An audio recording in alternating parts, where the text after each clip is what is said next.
Hello anime fans, स्वागत है आपका संजय एनिमे एक्सप्लेन चैनल पर, जहां आज मैं आपको जुजुत्सु काइसेन सीजन 2 के एपिसोड नंबर 18 को एक्सप्लेन करने वाला हूं, जिसका नाम है राइट एंड रॉन्ग। जैसा कि हमने पिछले एपिसोड में देखा था कि कैसे सुकुना ने यूजी की बॉडी में रहकर कितने ही मासूमों को मौत के घाट उतार दिया था, जिससे यूजी अंदर से टूट सा जाता है।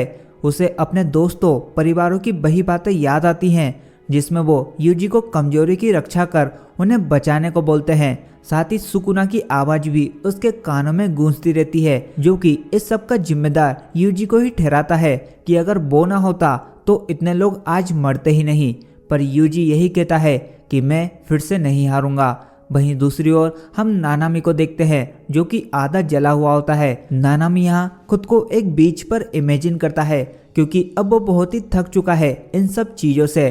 वो अब एक बीच पर जा वहाँ एक छोटा सा घर बना आराम से रहना चाहता है, और जो किताबें उसने खरीदी थी उसे पढ़ना चाहता है। लेकिन जो चाहते हैं वो किस्मत में होता ही कहाँ। और ठीक ऐसे ही नानामी के सामने आते हैं बहुत सारे ट्रांसफिगर ह्यूमंस। नानामी उन्हें मारते हुए खुद को एक बीच पर नाचते हुए इमेजिन करता है, जो कि देखकर मन खुश भी हो रहा था पर उसी साइड सैड भी हो रहा था। नानामी सभी ट्रांसफिगर ह्यूमंस को तो मार देता है, पर तभी उसके पीछे आता है माहितो, जो कि नानामी के पीछे हाथ रखता है। नानामी के पूछने पर कि तुम यहाँ आ ही गए, तो माहितो बताता है कि मैं तो पूरे वक्त यहीं था, और नानामी से उसकी आखिरी विश पूछता है। इस टाइम पर यूजी भी वहाँ पर पहुँच चुका था। नानामी अपने सबसे क्लोज पार्टनर हाइवारा को याद करते हुए कहता है कि मैं आखिर यहाँ पर वापस क्यों आया, मैं अंत में क्या हासिल करना चाहता था। जो भी हो, मैं अब और नहीं कर सकता। क्या मुझे ये बात यूजी को कहनी चाहिए? नहीं, इससे वो और टूट जाएगा। उसे हौसला देना होगा। और फिर नानामी अपने आखिरी शब्द बोलता है, यूजी इसके आगे अब तुम्हें संभालना है। एंड माहितो फिर नानामी को मार देता है, जिसे देखकर यूजी बहुत ज़्यादा दुखी होता है, और साथ में हम भी। अभी वो पहले वाले गम से तो उबर नहीं पाया था कि एक और गम आ गया। इसके बाद यूजी पागलों की तरह माहितो को मारने के लिए दौड़ता है कि तभी माहितो एक ट्रांसफिगर ह्यूमन छोड़ता है, जो कि बोलता है कि मुझे बचाओ। और ये सुनकर यूजी अपना पंच रोक देता है, क्योंकि उसका उसूल बीच में आ रहा था बेगुनाहों को ना मारने का। इसके बाद माहितो सोल मैनिपुलेटिंग का इस्तेमाल कर एक से ज़्यादा सोल्स को आपस में मिला बड़ा सा मोस्टर बना यूजी पर अटैक करता है। यूजी उसे अपने आप को खाने से रोकता है कि तभी माहितो उसके अंदर से अपने हाथ में एक खंजर लिए यूजी को पंच मारता है, जिससे यूजी के चेहरे पर बड़ा सा कट लग जाता है। माहितो कहता है कि अगर मैंने थोड़ी और पावर लगाई होती तो तुम्हारा चेहरा फट जाता। यूजी यही कहता है कि तुम कैसे बार बार इतनी आसानी से मासूमों की जिंदगी के साथ खेल सकते हो। माहितो कहता है, तुम एक सिंपल बंदे हो तो मैं तुम्हें जवाब भी सिंपल ही देता हूँ। मेरे लिए ये बहुत आसान है, और उसे करके भी दिखाता है। देखो, तुम और मैं एक जैसे हैं, सो बात बात पर गुस्सा होना बंद करो, क्योंकि नानामी कभी भी खुद पर गुस्से को हावी नहीं होने देता था। यूजी कहता है कि नहीं, हम एक जैसे नहीं हैं, क्योंकि मैं एक जुजुत्सु सोर्सरर हूँ। और फिर दोनों में गजब की फाइट होती है, जिसे बातों में समझाने में कोई भी मजा नहीं है, इसे देखने में ही मजा आएगा, तो समझ जाओ अब। पर हाँ, कभी यूजी माहितो पर भारी पड़ता है तो कभी माहितो यूजी पर यहाँ यूजी इस बार बहुत ही सीरियस होता है, इतना कि अब वो ट्रांसफिगर ह्यूमंस की बिल्कुल भी परवाह नहीं करता है, और बिना सोचे उनसे बच उन्हें मारता है। माहितो बार बार बस अपने ट्रांसफिगर ह्यूमंस की मदद से ही बच पा रहा था, और वो भी समझ जाता है कि अगर मैं यूजी के हाथ लगा तो मारा जाऊंगा। यूजी भी समझ जाता है कि इस बार माहितो के पास पहले से ज़्यादा मोब्स और चालें हैं।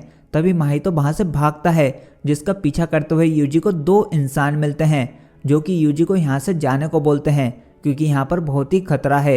यूजी को लगता है कि माहितो भाग गया। यूजी भी उनसे बोलता है कि तुम भी यहाँ से भागो, ये जगह सुरक्षित नहीं है, इसलिए कहीं दूर भागो।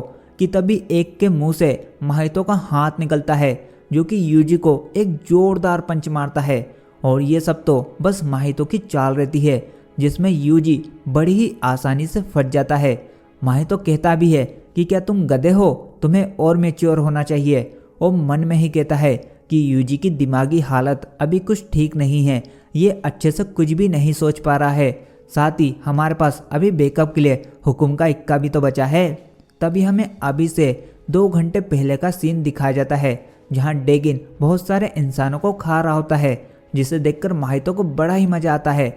माहितो कहता है कि चलो अब यूजी इतादोरी को मारते हैं, जिसमें चोजो और डेगिन तो तैयार रहते हैं, पर जोगो ऐसा करने से मना करता है, क्योंकि जैसा कि आपको पता है कि जोगो को सुकुना को बाहर लाना था। खैर माहितो जोगो से कहता है मैं तो ऐसा करूँगा, पकड़ सको तो पकड़ लो, और अपना एक क्लोन बना उसे ऊपर की ओर भेजता है और खुद स्टेशन में अंदर जाता है। एंड जोगो पीछा ना कर सके इसके लिए ट्रांसफिगर ह्यूमन की एक दीवार बना देता है, जिससे जोगो को माहितो पर बड़ा गुस्सा आता है। वहीं ऊपर माहितो के क्लोन का सामना नोबारा से होता है, पर नोबारा को ये पता नहीं रहता कि ये एक क्लोन है और ये कोई भी ट्रांसफिगर ह्यूमंस को नहीं छोड़ सकता, साथ ही छूकर आत्मा को भी नहीं मार सकता। नोबारा कहती है कि तुम वही हो ना जो हमारे यूजी के पीछे पड़ा रहता है। माहितो बोलता है हाँ वही हूँ, क्या मैं इतना फेमस हूँ? जिसके जवाब में नोबारा कहती है हाँ, पर दुम दबाकर भागने में। और फिर अपनी कर्स किलो को बोर्ड में मारती है, जो कि सीधा माहितो के सामने गिरता है, और मौका देख नोबारा उस बोर्ड में जोरदार किक मारती है, जिससे कर्स किले माहितो के सर में घुस जाती हैं। पर माहितो को ज़्यादा कुछ फर्क नहीं पड़ता, क्योंकि वो एक क्लोन रहता है। माहितो नोबारा की बातों से समझ जाता है कि ये यूजी के करीब है, इसलिए अब मैं इसकी लाश को यूजी के पास ले जाकर उसकी आत्मा को और तोड़ूंगा। और इसी के साथ ये एपिसोड यहीं पर ही खत्म होता है। सो आई होप आपको ये वीडियो पसंद आई होगी। अगर हाँ तो वीडियो को लाइक करने के साथ साथ अपने दोस्तों को भी जरूर से शेयर करना। एंड अगर चैनल पर नए हो तो चैनल को भी सब्सक्राइब कर बेल आइकन को ऑल पर कर देना, इससे मुझे बहुत ही मदद मिलेगी। सो मिलते हैं जल्दी, तब तक के लिए goodbye and take care.